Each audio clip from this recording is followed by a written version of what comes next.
For as long as human eyes have turned upwards, the night sky has been more than just a canopy of distant lights. It has been a canvas for our deepest questions, a mirror reflecting our wonder, and a silent, vast presence that dwarfs our earthly concerns. From the earliest campfires, when shadows danced and the unknown pressed in, our ancestors gazed into that endless dark, seeking not just patterns for navigation, but meaning, purpose, and a sense of belonging in a universe far grander than themselves. The stars were not merely celestial bodies, they were beacons, guides, and often the abodes of powers beyond comprehension. This skyward gaze is an inherent part of the human story, a primal impulse etched into our collective consciousness. It is the silent, universal whisper that binds all cultures, all eras, to a shared mystery. Across continents and through millennia, before the invention of written language or the first great cities, humanity looked up with the same blend of awe and apprehension. They tracked the sun's journey, marveled at the moon's phases, and observed the wandering planets, each movement a profound cosmic clock dictating seasons, tides, and even destinies. The heavens were not separate from life on earth. They were intimately woven into its fabric, influencing every harvest, every journey, every birth and death. It was in this celestial dance that humanity first sensed a connection to something immense and eternal, a narrative unfolding far above the terrestrial plane. The very act of looking up, of contemplating the infinite, sparked the first philosophical inquiries, the earliest religious stirrings, and the enduring quest to understand our place within the grand design. But this fascination with the heavens was rarely passive.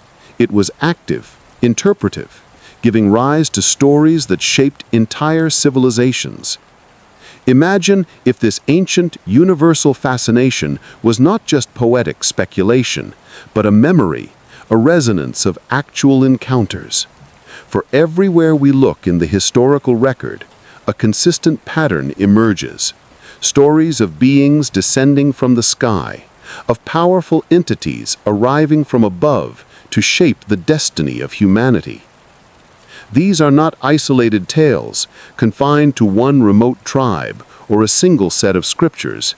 They are pervasive, echoing across vast distances and disparate cultures, forming a tapestry of shared narratives that defies simple explanation. To the people of ancient Sumer, the very cradle of civilization, great gods, known as the Anunnaki, descended from the heavens to impart knowledge and establish order. Their arrival marked a profound shift, the sudden blossoming of agriculture, writing, and complex social structures. In the fertile lands of Egypt, the Neteru, primeval deities, were depicted as otherworldly architects, bringing wisdom and building the foundations of a powerful empire. Across the vast oceans, in the heart of Mesoamerica, the feathered serpent god Quetzalcoatl was remembered as a benevolent bringer of culture and knowledge, promising a return from the celestial realm. Even in the myths of ancient Greece, the powerful Olympians, though often portrayed with human frailties, possessed supernatural abilities and an otherworldly origin, ruling from a sky-born domain. These were not mere anthropomorphic projections of natural forces. They were distinct beings, often described with specific attributes and technologies that challenged the terrestrial understanding of their time. The common thread in these myths is not just the idea of powerful gods, but specifically of gods who came from the sky. They were not born of the earth, but arrived upon it. They were often depicted arriving in fiery chariots, flying vessels, or descending on beams of light. They brought with them advanced knowledge of astronomy, mathematics, metallurgy, and governance, skills that seemingly propelled early human societies forward at an astonishing pace. These sky gods were teachers, creators, and sometimes formidable warriors, intervening directly in human affairs. The consistency of these narratives, the shared details of their arrival and their impact, begs a deeper exploration. Why would so many cultures, geographically separated and seemingly without contact, independently arrive at such similar explanations for their origins and advancements? This pervasive theme points to a shared impulse to seek cosmic origins, a deep-seated human need to connect our lineage not just to the earth beneath our feet, but to the stars above. It's an impulse that transcends mere curiosity, touching upon our spiritual identity and our understanding of what it means to be human. We are driven to ask, where do we truly come from? Are we purely a product of terrestrial evolution, or is there a cosmic inheritance woven into our very being? This quest for cosmic origins is more than a scientific pursuit. It is a fundamental part of the human spirit, reaching back to those early moments when our ancestors first looked up and wondered. It's the yearning for a grander narrative, a sense that our story is part of something far older and more expansive than we can ordinarily grasp. The stories of gods from the sky offer not just answers but profound questions. If these myths contain even a glimmer of truth, if these celestial visitors were not mere figments of imagination but actual entities, then our understanding of history, of religion, and of humanity's place in the universe must be fundamentally reshaped. It asks us to consider whether the genesis of civilization, the sudden spark of innovation that propelled humanity from primitive existence to complex societies, was entirely self-generated, or if it was, in part, a legacy passed down from above. This is the profound mystery that is quietly echoed through the ages, a whisper carried on the winds of myth and memory. This is where the grand narrative of human history meets the unsettling possibilities of cosmic connection. It invites us to look at ancient texts, archaeological wonders, and enduring traditions not just as quaint relics of a distant past, but as potential clues to an even greater truth. We are asked to set aside conventional assumptions and open our minds to a story that may be far more intricate and awe-inspiring than we ever imagined. What if the foundational myths of our species are not just allegories, but historical accounts veiled in symbolism? What if the gods of antiquity were not supernatural beings in the theological sense, but advanced visitors whose impact shaped our very existence? This is not just a journey into the past, it is a reevaluation of our present and a reimagining of our future. The journey begins not with answers, but with a question that lingers like starlight from a distant sun.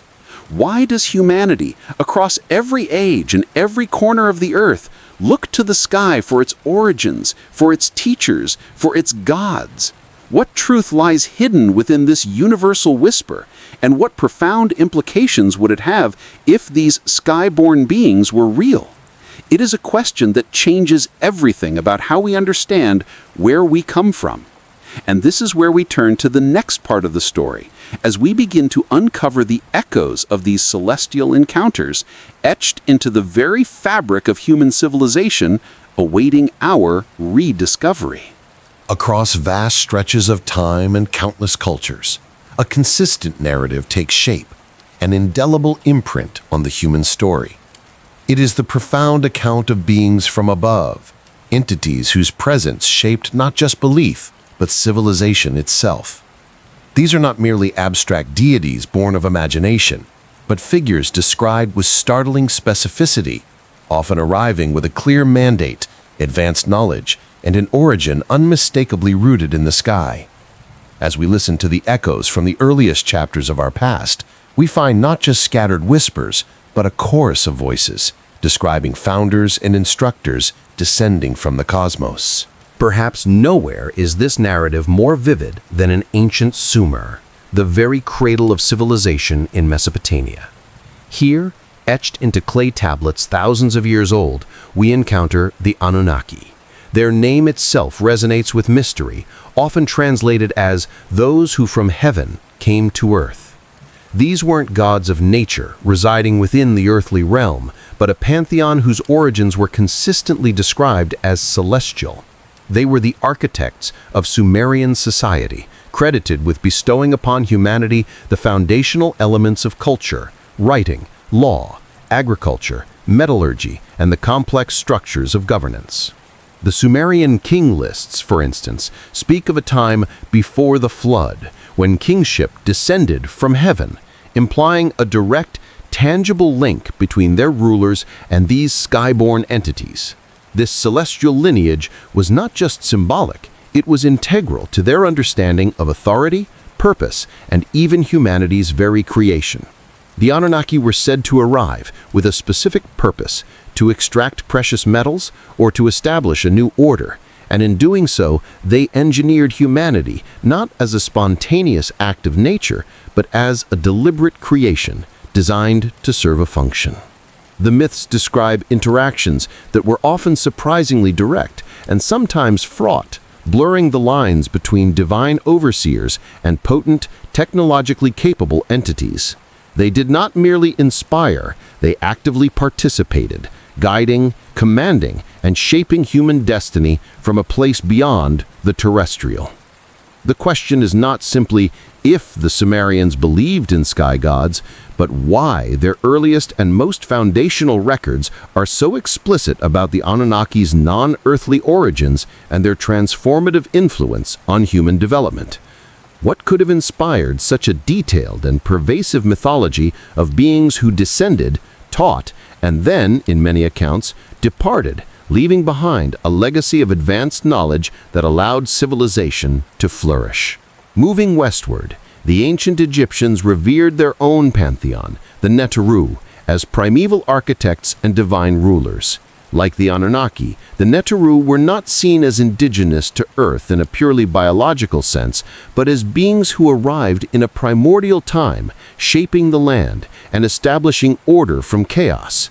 Their myths speak of a first time, the Zepi Tepi, when the Neteru descended to create and rule, bringing with them the blueprint for civilization.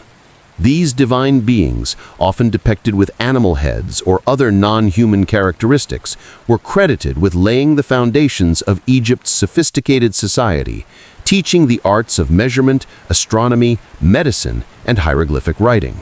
Thoth, the ibis-headed god, was the scribe and keeper of knowledge, whose wisdom was said to be vast and otherworldly. Osiris, after his legendary reign, taught humanity agriculture and established laws. The Neteru were not just spiritual guides, they were described as active participants in the physical world, constructing temples, regulating the flow of the Nile, and even engaging in conflicts that shaped the destiny of humanity. The sheer scale and precision of Egyptian monumental architecture, from the pyramids to the vast temples, are often seen by some as a testament to this alleged otherworldly instruction, an echo of the primeval architect's presence.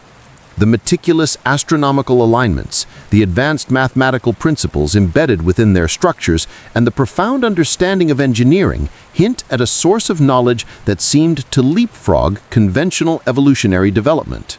Could these tales of Neteru, who commanded the elements and shared secrets of the cosmos, be more than allegories? Could they be cultural memories of powerful beings whose arrival transformed a nascent human population, providing the spark that ignited one of the most enduring civilizations in history?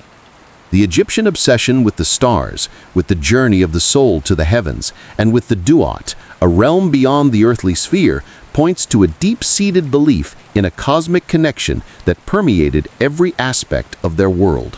Further east, the ancient Vedic texts of India describe a world teeming with advanced knowledge, celestial beings, and powerful aerial craft known as Vimanas.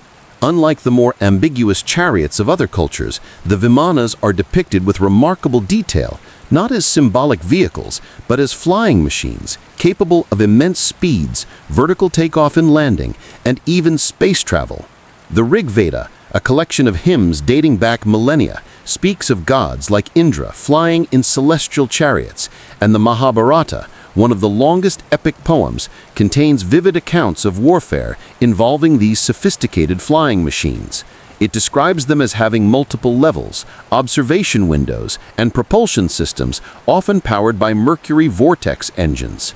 The narratives are filled with descriptions of dogfights in the sky, energy weapons capable of immense destruction, and strategies that suggest a mastery of aerial combat.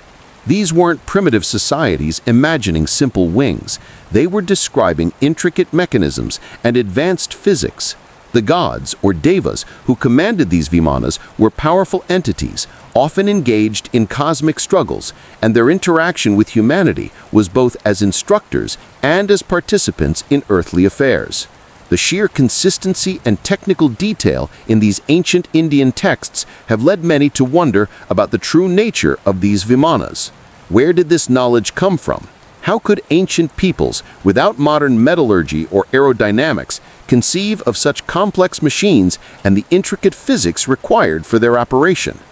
Was it pure fiction, an imaginative leap beyond their technological capabilities, or was it a form of observational record, a memory of aerial craft and advanced beings that once traversed their skies, leaving an indelible mark on their collective consciousness and inspiring a technological vision far ahead of its time? The Vedic descriptions, if taken literally, suggest a world where the line between myth and technology was profoundly blurred, offering a glimpse into a history where the heavens were not just a spiritual realm, but a thoroughfare for visitors with unimaginable power. Across the vast oceans, in ancient Mesoamerica, the mythology of Quetzalcoatl, the feathered serpent, holds a similar weight of mystery and expectation. Revered by the Aztecs, Mayans, and Toltecs, Quetzalcoatl was not merely a god, but a civilizing hero, described as a light-skinned, bearded individual who arrived from across the eastern sea or descended from the sky. He was credited with bringing profound knowledge to humanity, teaching them agriculture, the arts of writing and metallurgy, the accurate calendar, and principles of law and order. His departure was marked by a promise to return, a prophecy that would later have devastating consequences with the arrival of the Spanish conquistadors, who were initially mistaken for the returning deity. The narrative of Quetzalcoatl is striking for its emphasis on cultural instruction and advanced knowledge. The Mesoamerican civilizations, despite their isolation, developed sophisticated astronomical observations, complex mathematical systems, and monumental architecture with precise alignments. Their calendars, in particular, were astoundingly accurate, tracking celestial cycles with a precision that still baffles modern scholars. Was this knowledge developed purely independently, or did the tales of Quetzalcoatl's arrival represent a memory of an external source, an advanced visitor who imparted crucial wisdom? The symbol of the feathered serpent itself, uniting the terrestrial, serpent, with the celestial, feathers, flight, speaks to a being whose domain spanned both earth and sky. The meticulous details of his teachings, his benevolent nature, and his eventual departure from a world he had profoundly impacted resonate with the narratives of other sky gods across the globe. This raises the question, could the shared belief in an outsider, bringing the very seeds of civilization, be a universal human memory, rooted in a common experience of advanced teachers appearing from beyond their known world? In ancient Greece, the Olympian gods reigned from Mount Olympus, a peak that touched the heavens, and their dominion extended to the sky, the seas, and the underworld. While not explicitly described as descending from other planets, their origins were decidedly otherworldly. They were not born of the earth in the way humans were, but emerged from primordial cosmic forces, possessing powers and technologies far beyond human comprehension. Zeus wielded thunderbolts, Apollo guided the sun chariot, and Hermes flew with winged sandals, acting as a messenger between realms. Hephaestus, the divine smith, crafted intricate automatons and powerful weapons, suggesting a mastery of engineering and robotics that was utterly anachronistic for the time. The Olympians were not distant ethereal spirits. They frequently intervened in human affairs, sometimes benevolently, sometimes with capricious cruelty. They mated with mortals, fathered heroes, and engaged in political intrigues that mirrored yet transcended human society. Their power was immense, their lifespan eternal, and their knowledge vast. They represented a form of intelligence and capability that defied earthly bounds. The myths often highlight their unique physiological characteristics, their itcher blood, and their extraordinary beauty or formidable presence. These were not just elevated humans, they were a distinct species, possessing abilities that could easily be interpreted as advanced technology or extraordinary biological traits.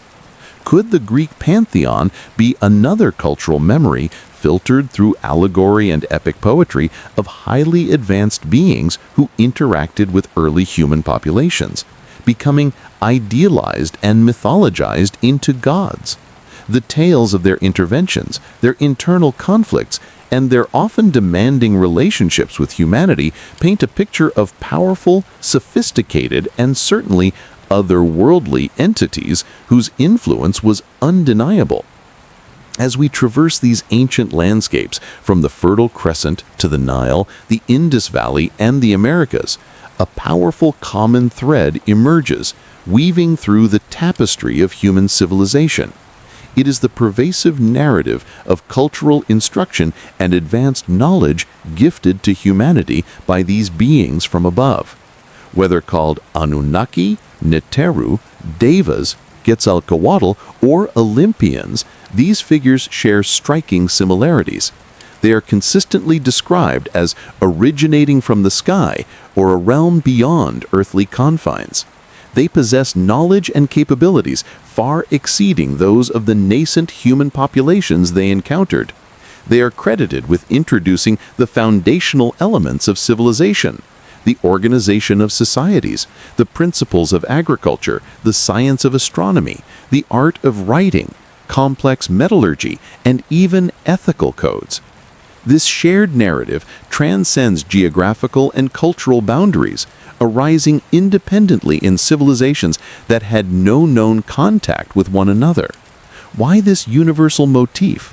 Why do so many disparate cultures across different continents and millennia tell essentially the same story of powerful, intelligent beings descending from the heavens to initiate human progress? Was it a universal psychological archetype, an innate human need to attribute progress to a higher source?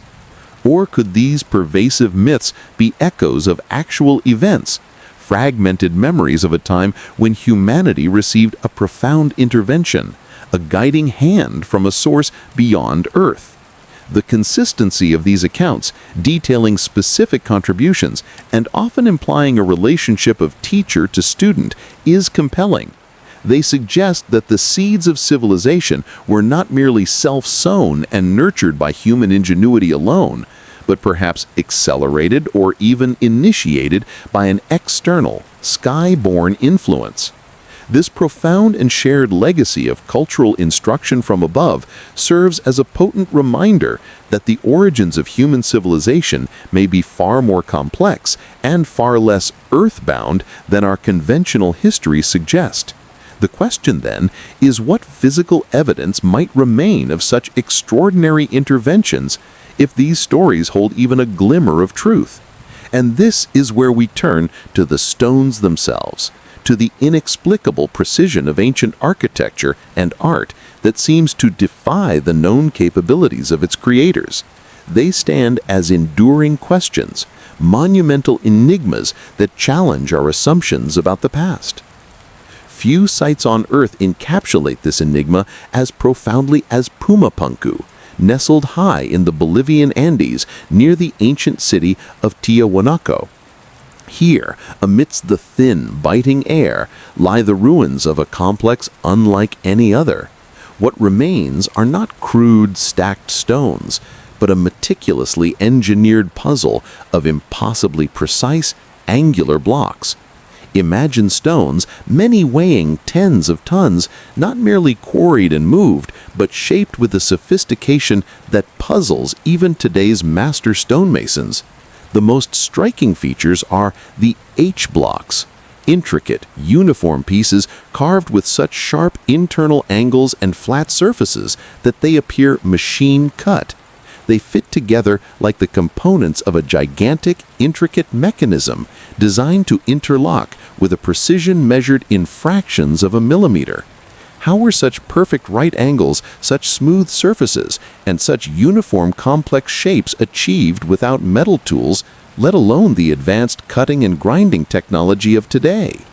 The prevailing archaeological explanation points to stone tools and immense human labor.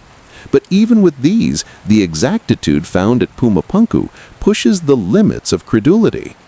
Consider the diorite and andesite stone used here. These are some of the hardest materials on Earth, far more resilient than granite.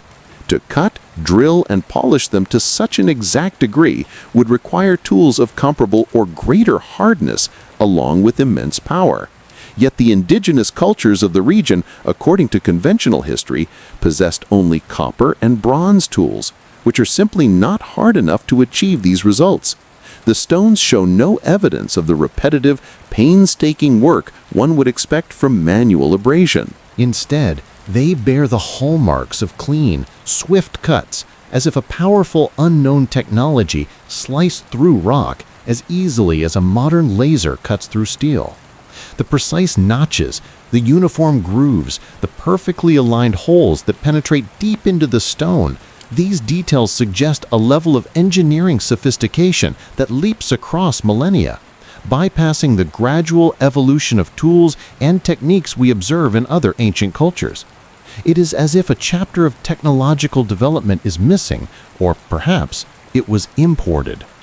Pumapunku's ruins evoke the sense of something built not by chipping and hammering, but by a process that softened stone, or melted it, or cut it with an energy we have yet to rediscover.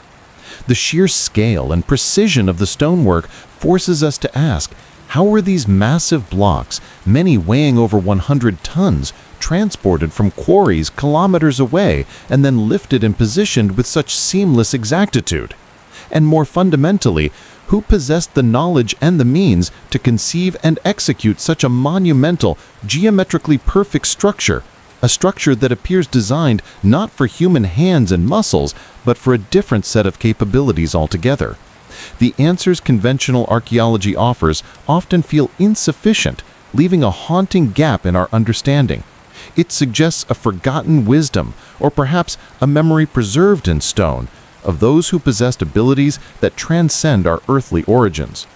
Moving across the globe, we encounter another monumental enigma in the ancient city of Baalbek, nestled in the Bekaa Valley of modern-day Lebanon. Here, the ruins of Roman temples stand atop an older, more imposing foundation, a platform of megalithic stones that dwarfs anything the Romans themselves constructed. This foundation, often referred to as the Trilithon, consists of 3 colossal blocks, each weighing approximately 800 tons. To put this into perspective, each stone is heavier than 2 fully loaded Boeing 747 jumbo jets. These are not merely large stones, they are among the largest cut and place stones in human history.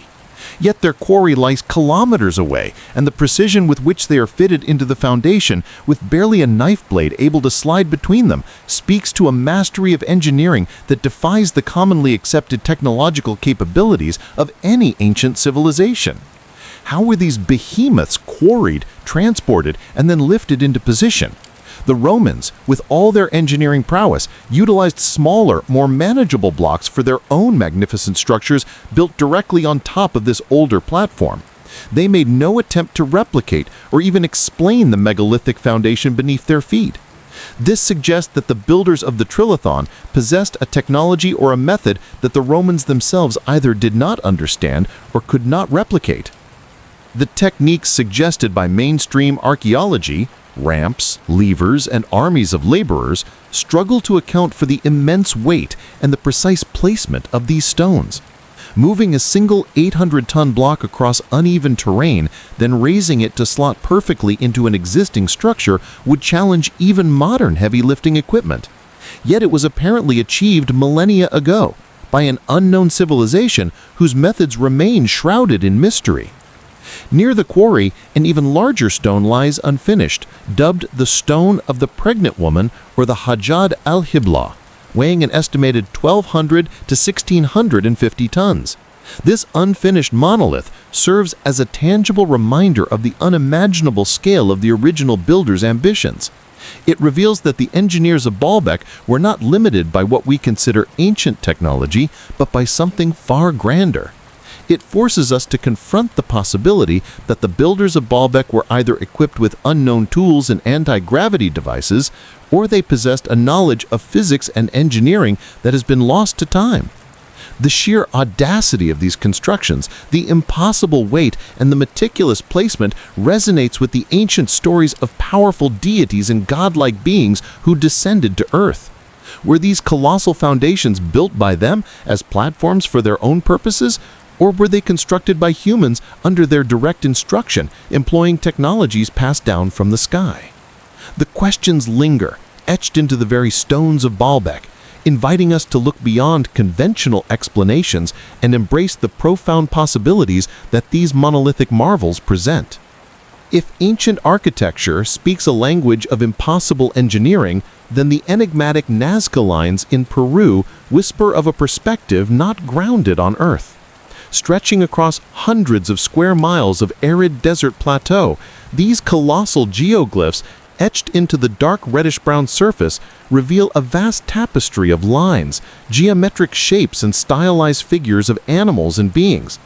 What makes the Nazca lines so utterly perplexing is their scale and design. Many of the figures are so immense, some hundreds of feet long, that their true form is only discernible from a great height, from an aerial perspective. From the ground, they appear as little more than random furrows and depressions in the landscape. This raises a fundamental question: for whom were these monumental drawings intended? If the Nazca people who etched these designs between 500 BC and 500 AD could not fully appreciate their own creations from the ground, then who was their intended audience? The conventional explanation suggests they were part of religious rituals, astronomical calendars, or pathways for ceremonial processions. While these interpretations hold some validity for individual lines or smaller figures, they struggle to explain the global, overhead perspective required to grasp the full artistry and intent behind the larger, more complex designs. Imagine the logistical challenge of creating such precise, straight lines, some stretching for miles across undulating terrain without a vantage point from above. The Nazca artisans achieved incredible accuracy, with lines that deviate by only a few feet over distances of several miles. How did they achieve this level of surveying and planning without balloons, gliders, or any other form of aerial observation? While some suggest elaborate ground-based scaling techniques, the sheer number, complexity, and sheer size of the figures, combined with their perfect proportions, hint at a knowledge or a method of execution that transcended their terrestrial means. The hummingbird, the spider, the monkey, the condor, these iconic figures are rendered with an artistic coherence that implies a blueprint viewed from above. It is as if an unseen hand guided their creation, or as if the artists themselves were merely replicating instructions provided from a higher vantage point. Some of the geometric shapes, particularly the enormous trapezoids and triangles, are so vast and perfectly proportioned that they hint at a sophisticated understanding of geometry and measurement that seems out of place for their documented technological capabilities. But the mystery deepens when we consider the celestial alignment of many of these lines and figures. Researchers have found correlations between the Nazca designs and significant astronomical events or constellations. This suggests a profound connection to the sky, a deliberate attempt to communicate or mark something related to the cosmic order. If they were indeed astronomical markers, who would use such grand designs that require an aerial view? The idea that these might be signals, landing strips, or directional markers for beings that traverse the skies becomes increasingly compelling when we consider the full scope of the Nazca enigma. They are an enduring testament to a civilization that looked not only up at the stars, but created art for the stars, or perhaps from the perspective of those who came from them. They are a question etched in the desert, visible only to those who possess the ability to look down from above, inviting us to contemplate who else might have once shared that skyward gaze.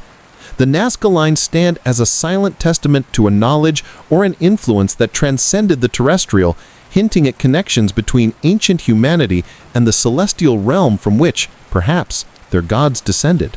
Beyond monumental architecture and vast geoglyphs, ancient artwork around the world offers another compelling, albeit controversial, category of evidence: depictions of anachronistic technology. These are images, carvings, and artifacts that appear to portray objects or beings that simply do not belong in the historical context in which they were created. They are glimpses into a world that should not have been, raising profound questions about the nature of ancient knowledge and the origins of inspiration. Consider the Egyptian reliefs at the Temple of Hathor at Dendera, which appear to show figures handling what some interpret as giant light bulbs or electrical devices. The famous Dendera light carvings depict elongated bulb-like objects containing a snake, traditionally interpreted as a symbol of creation or divinity. However, a more unconventional interpretation suggests these are ancient lamps, perhaps even a form of arc light, complete with cables and power sources. While mainstream Egyptology explains these as purely symbolic representations of religious concepts, the striking resemblance to modern electrical apparatus fuels the imagination and challenges conventional narratives.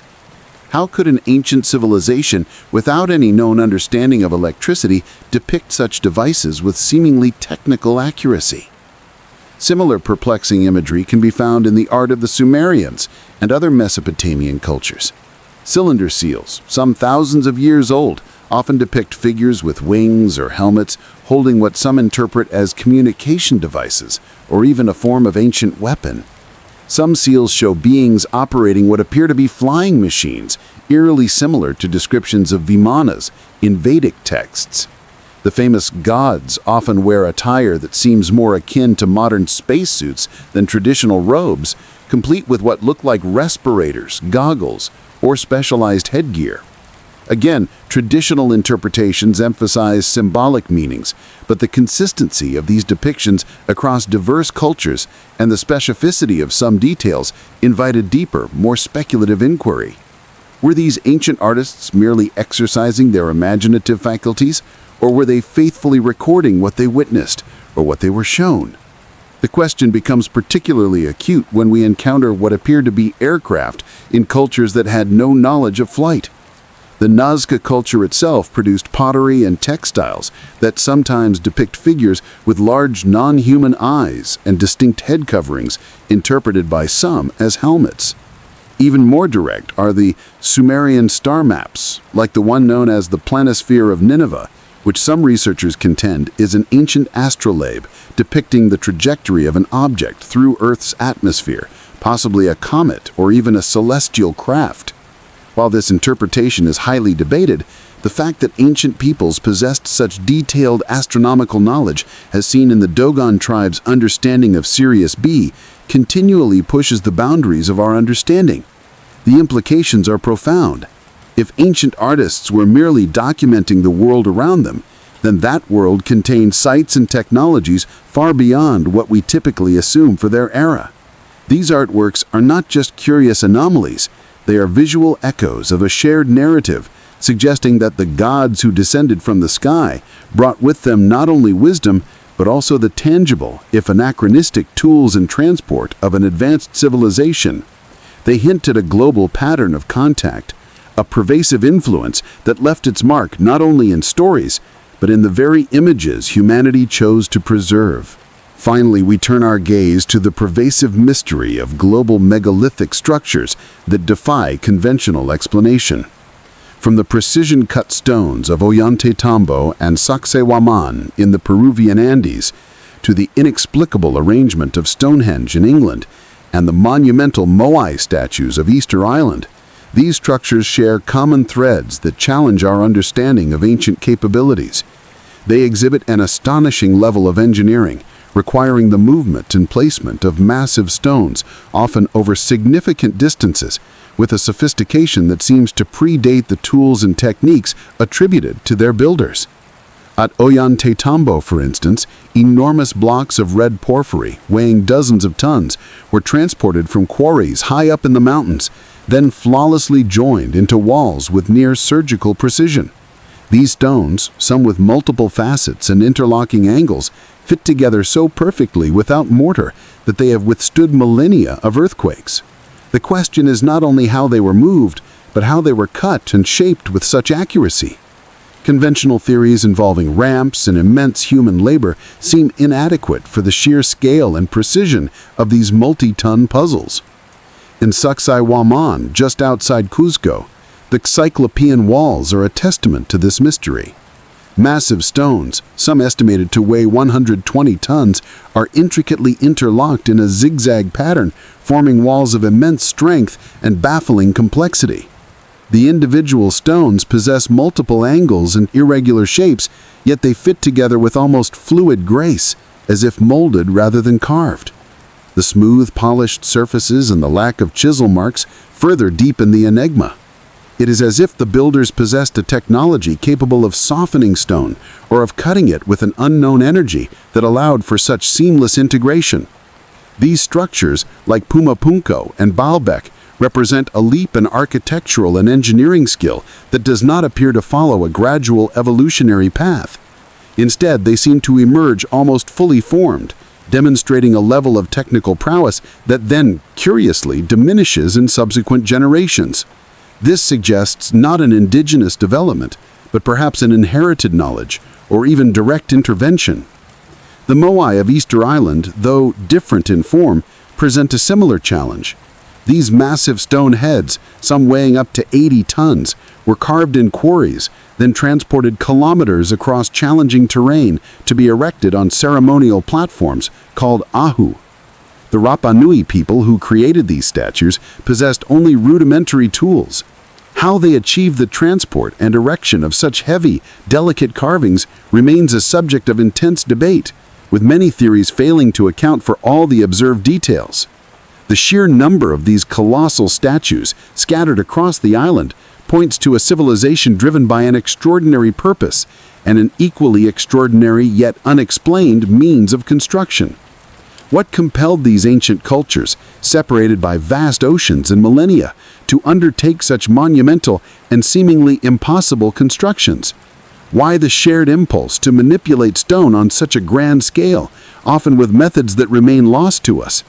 The global presence of these megalithic marvels, from the Americas to Europe, Asia, and the Pacific, suggests a common thread, a shared influence or knowledge that transcended geographical boundaries and conventional timelines. Could these structures be the physical manifestation of the knowledge imparted by the gods who came from the sky? Were they built to honor these celestial visitors, or perhaps even by them utilizing advanced techniques that were beyond human capacity? The sheer effort involved, the precision demanded, and the enduring mystery of their construction methods weave a compelling narrative. They stand as silent witnesses to a forgotten chapter of human history, one in which the boundaries between myth and reality, between primitive and advanced, become profoundly blurred. These anomalies in ancient architecture and art are not isolated curiosities. They are a pervasive pattern, a global phenomenon that begs for an explanation beyond the conventional. They suggest a common, non-terrestrial influence, a legacy of instruction and technology that left an indelible mark on the physical world, creating monuments that continue to speak of a profound mystery, a mystery rooted in the very fabric of the heavens and brought down to earth. These stones, these lines, these ancient depictions, they all collectively challenge our understanding of what was truly possible for ancient humanity. And in doing so, they amplify the whispers of the sky-born deities from whom perhaps all such wonders flowed. This leads us to question not just how these marvels were built, but what other forms of knowledge, perhaps written in cryptic texts, these celestial visitors might have left behind. Where silent stones and megalithic puzzles challenge our understanding of ancient engineering, the narrative finds its voice in the ancient words themselves. If the physical remnants of the past offer tantalizing clues, then the sacred texts, the chronicles etched into papyrus, clay, and parchment, might hold the explicit accounts. They speak not in the language of stone, but in the echoes of profound revelations, sometimes appearing as grand mythology, at other times as startlingly precise descriptions of phenomena utterly alien to their era. These are the narratives woven into the very fabric of human belief, stories of creation, instruction, and intervention, all pointing back to the same celestial origin. Consider the prophet Ezekiel, the figure steeped in the traditions of ancient Israel, whose visions, recorded in the Old Testament, remain among the most enigmatic and debated passages in all religious literature. His account begins with a storm wind coming from the north, a great cloud with fire flashing forth and brilliant light all around it. Within this light, he saw what he described as a likeness of 4 living creatures, each with 4 faces and 4 wings, their feet like the sole of a calf's foot, sparkling like burnished bronze. Beside these creatures were wheels, a wheel within a wheel that glowed like beryl and moved with incredible speed and direction, seemingly without turning. The sound was like the noise of great waters, as the voice of the Almighty, and above them was a firmament, like the color of awesome crystal. To the conventional interpreter, these are metaphors, symbolic representations of divine power and majesty, meant to convey an otherworldly encounter. Yet, through a lens unburdened by dogma, one attuned to the possibility of sky visitors, Ezekiel's words take on an astonishingly literal quality. The storm wind could be a powerful engine. The great cloud with fire flashing forth describes the visible exhaust and energy discharge of an advanced craft. The living creatures might be beings in protective suits or operating complex machinery, their multiple faces perhaps implying viewing screens or omnidirectional perception. And the wheel within a wheel, a device capable of moving in any direction without discernible rotation, sounds uncannily like a description of propulsion systems far beyond ancient comprehension, perhaps even anti-gravity technology. The noise of great waters might be the roar of a powerful engine, the awesome crystal of the firmament above them, the transparent canopy of a ship's bridge. It is a terrifying, awe-inspiring encounter depicted by a man struggling to describe technology with a vocabulary limited to oxen, fire, and precious stones, an alien machine perceived as a manifestation of the divine. Then there is the Book of Enoch, a foundational apocryphal text from the same region and era, though not excluded from most modern biblical canons, that nonetheless held significant influence on early Judaism and Christianity. This text delves into the tale of the Watchers, a group of celestial beings, described as sons of God, who descended to earth in ancient times. Their purpose was initially benign, to observe humanity, but they soon transgressed, taking human wives and imparting forbidden knowledge. They taught mankind metallurgy, cosmetics, astrology, and various forms of warfare, radically accelerating human development, but also introducing corruption and violence into the world.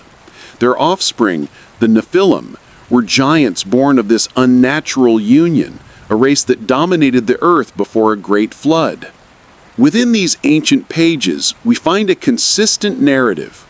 Powerful, intelligent beings from above interacting directly with humanity, sharing advanced skills and knowledge, and influencing the very course of early human civilization. It is a story not of passive observation, but of active intervention, If the Watchers were merely spiritual entities, why the detailed descriptions of specific technological teachings like metalworking? Why the focus on their physical descent, their interaction with human women, and the resulting hybrid offspring? Interpreted through the sky visitor perspective, the Watchers become advanced beings, perhaps colonizers or researchers, who decided to interfere with an emerging civilization. Their forbidden knowledge would be nothing more than superior technology and scientific understanding, freely given, but causing unintended consequences in a primitive society.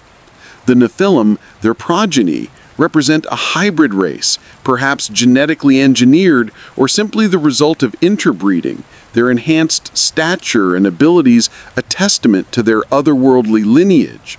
The narrative, then, is less about angels and demons and more about the impact of a technologically superior culture upon a nascent one, a memory preserved in text.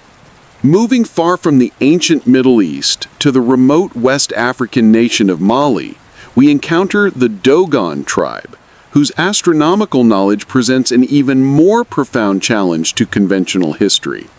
For centuries, long before the advent of modern telescopes, the Dogon possessed intricate knowledge of the Sirius star system, specifically about Sirius B. Sirius B is a white dwarf star, invisible to the naked eye, extremely dense, and orbiting its much brighter companion, Sirius A, in a 50-year elliptical path. Western astronomers only confirmed the existence of Sirius B in the mid-19th century, and its orbital characteristics were not accurately measured until the 20th century. Yet the Dogon have, for millennia, held this knowledge as central to their cosmology. Their oral traditions, art, and rituals describe Sirius B, which they call Po Tolo, as tiny, incredibly heavy, and possessing a 50-year orbital period around Sirius A. They even speak of a third star in the system, Ma Ya, which scientists are still searching for. According to the Dogon, this advanced astronomical understanding was passed down to them by beings called the Nomo, amphibious, intelligent creatures who descended from the Sirius system in a vessel that landed with great noise and swirling dust. They were said to be teachers, imparting wisdom and establishing the foundations of Dogon society and spiritual beliefs.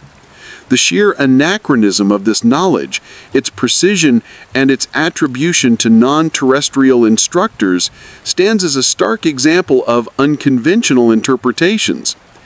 How could a Neolithic-era tribe, isolated in the African desert, acquire such specific and accurate information about a star invisible without powerful instruments, unless it was indeed shared with them by visitors from the sky? Their traditions explicitly stated, echoing the universal whisper of knowledge bestowed from above. As we shift our gaze eastward to the ancient Vedic texts of India, particularly the Mahabharata and Ramayana, we find accounts that resonate with astounding implications of advanced technology and cataclysmic warfare. While previous acts may have alluded to Vimanas, the flying machines described in these texts, Act 4 compels us to delve deeper into the specific descriptions of weaponry and battles that transcend any known ancient terrestrial capabilities. The ancient Indian epics are replete with narratives of cosmic conflicts involving beings described as gods and demigods, wielding weapons of unimaginable destructive power. These are not mere arrows or swords. They are described in terms that evoke modern nuclear or energy-based armaments. The Brahmaastra, for instance, is depicted as a weapon that causes an immediate and devastating fiery explosion, generating intense heat, fierce winds, and burning everything in its path. Survivors are described as suffering from hair loss, nail shedding, and ailments consistent with radiation sickness. The land is left barren and water poisoned, echoing the aftermath of atomic detonations. Another, the Indrasvajra, or thunderbolt, is described as a non-recoiling weapon that projects a powerful blast of energy, capable of reducing cities to ashes. The texts detail aerial combat between flying machines, complete with descriptions of energy shields, evasive maneuvers, and directed energy blasts. These passages are not abstract allegories, but contain surprisingly vivid and technical descriptions, often lamenting the devastating environmental and biological consequences of such weaponry. The ancient sages, in their attempts to record these events, used the language available to them, yet their descriptions remain chillingly familiar to those of us living in the nuclear age. Interpreted through the lens of sky visitors, these Vedic accounts become historical records of conflicts waged with advanced technology, perhaps between different factions of these celestial beings, or even early humans who had acquired or reverse engineered their armaments. The gods are no longer simply divine beings, but advanced civilizations capable of space travel and wielding weapons that could reshape planets. The battles are not mystical contests, but technologically sophisticated warfare fought on Earth's ancient battlefields. How could ancient poets and chroniclers thousands of years ago conceive of such destructive power, the widespread environmental devastation, and the specific physiological effects of what sounds like radiation without having witnessed or been told about it?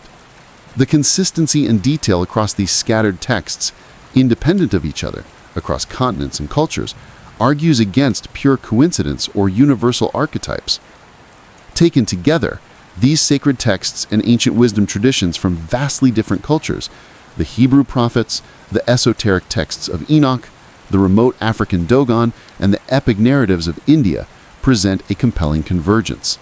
They all tell a version of the same story, not just of humanity's connection to the heavens, but of tangible, transformative interactions with beings from above. These narratives are not merely reflections of human spirituality or attempts to explain the unknown through myth. When viewed through a sky visitor lens, they become potential historical accounts, filtered through the vocabulary and understanding of ancient peoples, but nonetheless detailing genuine encounters.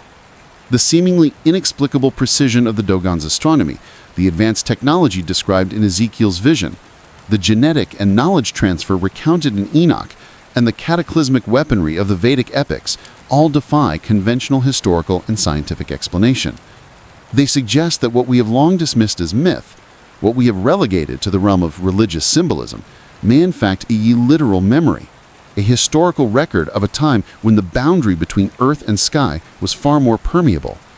The challenge, then, is not to simply believe these accounts, but to reread them without preconceived notions, to consider that ancient wisdom is not merely metaphorical, but a profound, if often veiled, testimony to a shared human experience of contact with intelligence from beyond our world. These texts are not just guides for moral conduct or spiritual enlightenment, they are the earliest human attempts to document an interaction that fundamentally reshaped our history, leaving us with a legacy woven into our very scriptures, a legacy waiting to be truly understood. And this is where we begin to question the established boundaries of what is considered sacred and what is simply history.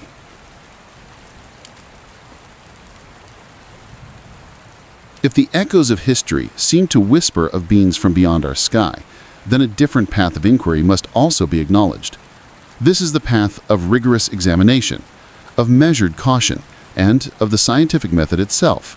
For every extraordinary claim, science demands extraordinary proof, a standard that separates compelling narrative from verifiable truth. This journey into the past, rich with myth and monumental enigma, inevitably leads us to the veil of skepticism, where the limits of explanation are tested against the desire to believe. Mainstream archaeology and anthropology, in their patient reconstruction of human history, offer interpretations that, while often less dramatic, are grounded in an extensive body of evidence. They view the impressive feats of ancient engineering, such as the colossal stones of Baalbek or the intricate precision of Pumapunku, not as signs of otherworldly assistance, but testament to the ingenuity, social organization, and advanced understanding of indigenous populations. The construction methods, though challenging to replicate with modern tools, are often theorized to involve sophisticated knowledge of levers, ramps, and human labor on an immense scale. When we look at the Nazca lines, their vastness and detail are explained by the profound connection ancient cultures had to the cosmos, perhaps as part of rituals or astronomical calendars, visible from elevated points in the landscape, not necessarily designed for observation from the sky. These explanations prioritize human capabilities in cultural context, suggesting that our ancestors, far from primitive, possessed a deep intelligence and capacity for monumental achievement within the bounds of their terrestrial world. One powerful psychological phenomenon often invoked to explain unusual interpretations of ancient artifacts and geological formations is pareidolia. This is the innate human tendency to perceive specific, often meaningful, images or patterns in random or ambiguous stimuli. Our brains are wired to find order, to recognize faces in clouds or animals in rock formations.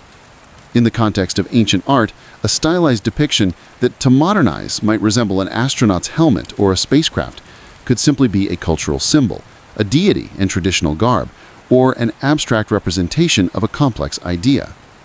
The anachronistic technology seen in some artwork, or the geometric patterns on distant landscapes, are often interpreted by mainstream science as products of this cognitive bias. What one person perceives as a definitive sign of advanced technology or non-terrestrial design, another sees as a natural rock formation, a stylized artistic convention, or the play of light and shadow, much like the famous Face on Mars that captured public imagination for decades before higher-resolution images revealed it to be a natural mesa. It is a reminder that perception is not always reality, and that our desire for profound answers can sometimes lead us to see patterns where none were intended. Beyond interpretation, the challenges in dating and verifying ancient claims are immense. Many of the narratives suggesting sky-born gods or advanced visitors come from texts and traditions that are thousands of years old, passed down through oral traditions before being committed to writing. The precise dating of these accounts, distinguishing literal historical events from allegorical narratives or later embellishments, is extraordinarily difficult. Furthermore, the physical evidence, while monumental, often lacks the undeniable markers of non-terrestrial involvement. There are no alien tools found at Pumapunku that defy earthly composition, no clearly decipherable extraterrestrial inscriptions at Baalbek. The lack of irrefutable physical artifacts that point unambiguously to an external non-human origin forms a critical barrier for scientific acceptance.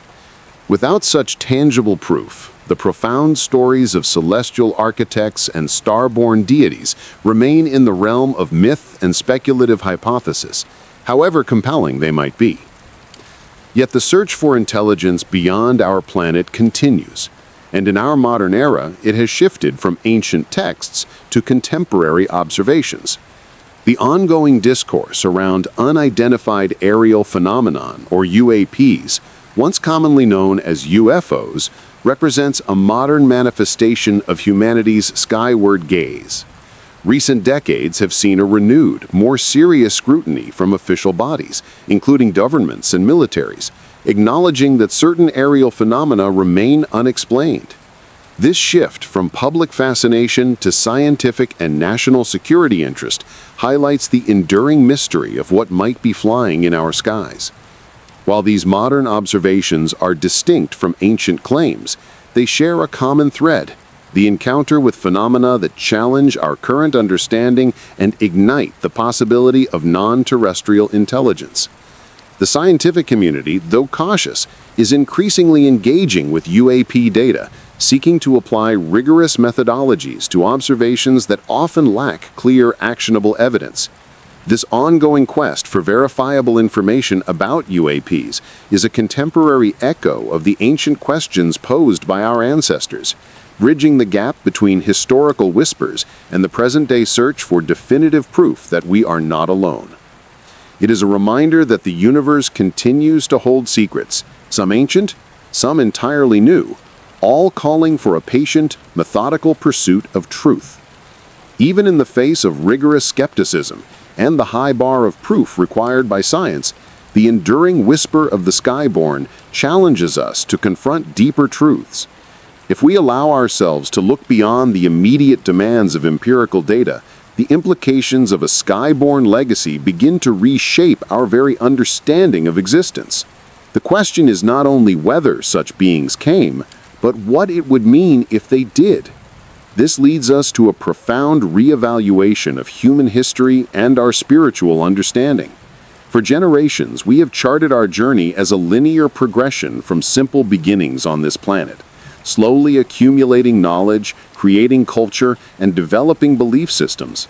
But if humanity's story began with, or was deeply influenced by, advanced visitors from the stars, then our entire narrative shifts. Our earliest ancestors, rather than inventing their understanding of the cosmos from scratch, may have inherited it, building their spiritual foundations upon direct encounters or extraordinary instruction.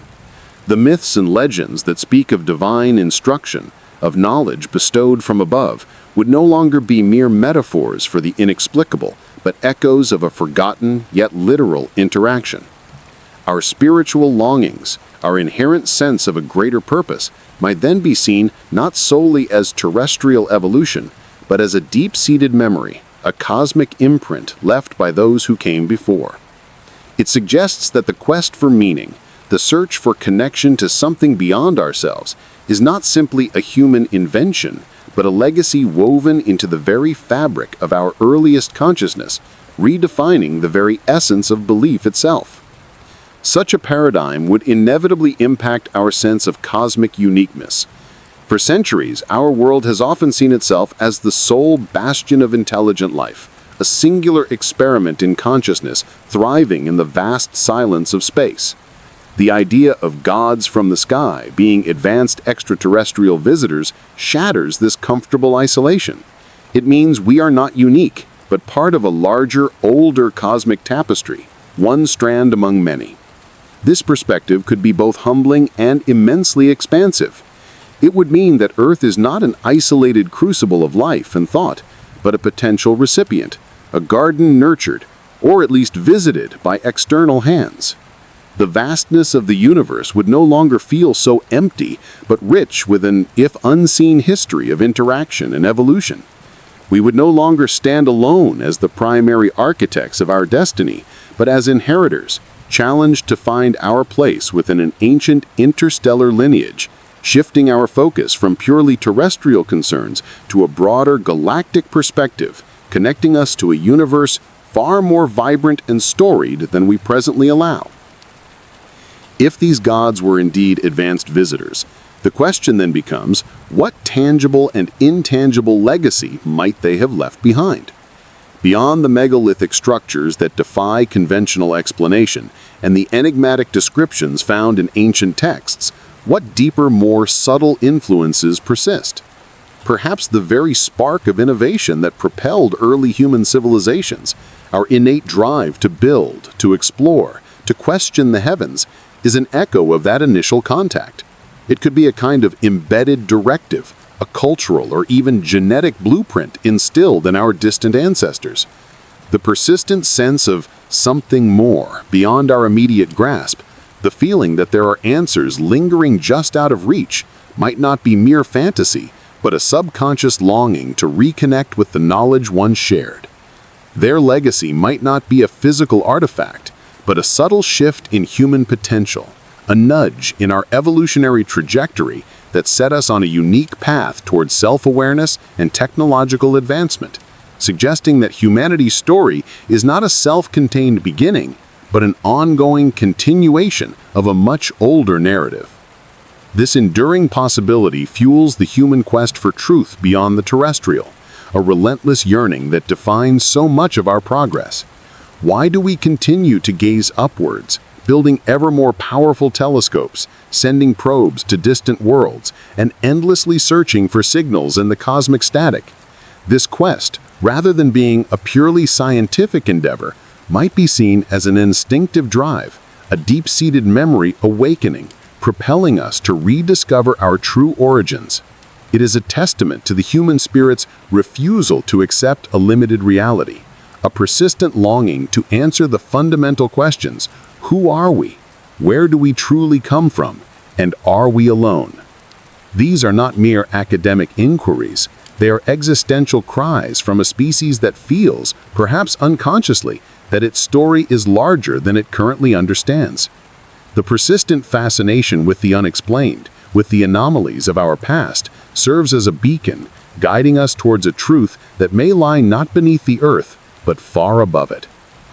And this brings us to a contemplative vision of humanity's true place in the universe. Regardless of whether the sky god's theory is ever definitively proven, the very act of considering it changes us. It invites a deeper humility, a greater sense of wonder, and a profound challenge to our conventional narratives. It compels us to see ourselves not as the pinnacle of a singular evolution, but as part of a grand, intricate tapestry, its threads extending far beyond our planet, perhaps even to other star systems. Our existence becomes less about a chance occurrence and more about a possible connection, a shared cosmic heritage that binds us to the vastness. It suggests that our future might involve a return to the stars, not merely as explorers, but as a species seeking to understand its own distant past, perhaps even to find the descendants or the original architects of our civilization.